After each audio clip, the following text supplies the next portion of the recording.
अल्लाह ताला जे नज़र में दाना ऐं अकुलमंद केरु आहे ऐं दुनिया वारनि माण्हुनि जे नज़र में दाना ऐं अकुलमंद केरु आहे। त हर दौर में माण्हुनि उन माण्हूअ खे दाना ऐं अकुलमंद सम्झो आहे जेको सियासतदान या दौलतमंद आहे।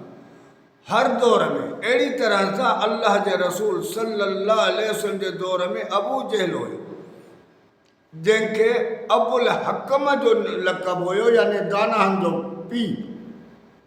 छो त हुन में सियासत बि हुई, पैसे वारो बि हो, सरदारनि मां हुयो।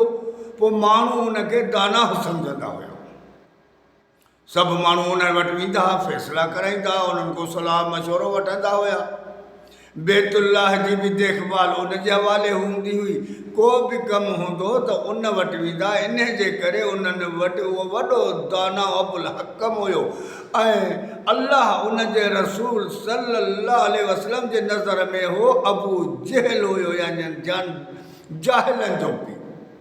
छो त हो ॿुधी ॻाल्हि ते हलंदो, जीअं हुनखे मौला मौलवी चवंदा, जीअं आलिम चवंदा, उन ॻाल्हि ते हलंदो। उन्हनि वटि बि मदरसा हुया, वॾा आलिम हूंदा, वॾा हू उन्हनि जी बसि ॿुधी ॻाल्हि ते पहुचो। त अल्लाह ताला कंहिंखे दाना थो चए।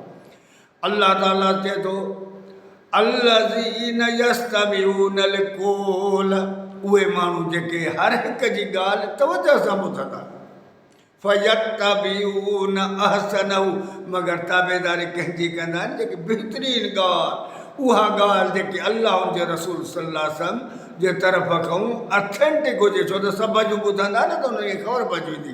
5 दुकान रुलंदव त सही अघ जी ख़बर पइजी वेंदी त उहो जेकॾहिं 5 माण्हुनि जूं ॻाल्हियूं ॿुधे, पोइ गौर फ़िक्र कंदा त भली हक़ु कंहिंजी आहे। पोइ हुननि खे जॾहिं हुनखे सम्झ में ईंदो आहे त इहा ॻाल्हि हक़ आहे, हुनजी ताबेदारी कंदा आहिनि। अल्लाह चए थो फत्तबिऊ, उनजी ताबेदारी कंदा आहिनि।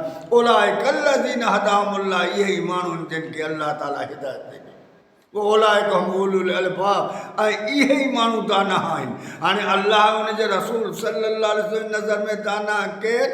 उहे माण्हू जेके सभ जी ॿुधनि, गौर कनि त को केरु आहे जेको सही ऐं सची ॻाल्हि ॿुधाए थो, जेकी क़ुर जी आहे ऐं अल्लाह जे महबूब सल्लल्लाहु अलैहि वसल्लम जी ऑथेंटिक ॻाल्हि आहे। छो त उहो किताब ॾिसंदो हो, सभु शयूं ॾिसंदो, जाचंदो, पोइ यकीन थींदो त न भली हीअ शइ हक़ आहे, त उन जी ताबेदारी कंदो। अल्लाह ताला चए थो इहे दाना आहिनि ऐं हू माण्हू जाहिल आहिनि जेके ॿुधी ॻाल्हि ते वञनि। त अल्लाह रसूल फरमाए थो जेको ॿुधी ॻाल्हि जे कढ वञे उहो कूड़े मंझो हिकिड़ो कूड़ो आहे। त मुंहिंजा दोस्त, असां कोशिशि कयूं, कोशिशि करे उन शइ ते पहुचूं ऐं अल्लाह ताला असांखे हक़ हर हालत में ॾींदो। छो त अल्लाह ताला फरमाए छॾियो वमन जाहदू फीना लनहदियन्नहुम सुबुलना, जो मुंहिंजे तरफ़ ईंदो, कोशिशि कंदो, मां हर हालत में हुनखे सही तरीक़ो दग ऐं हक़ वारो रस्तो हर हालत में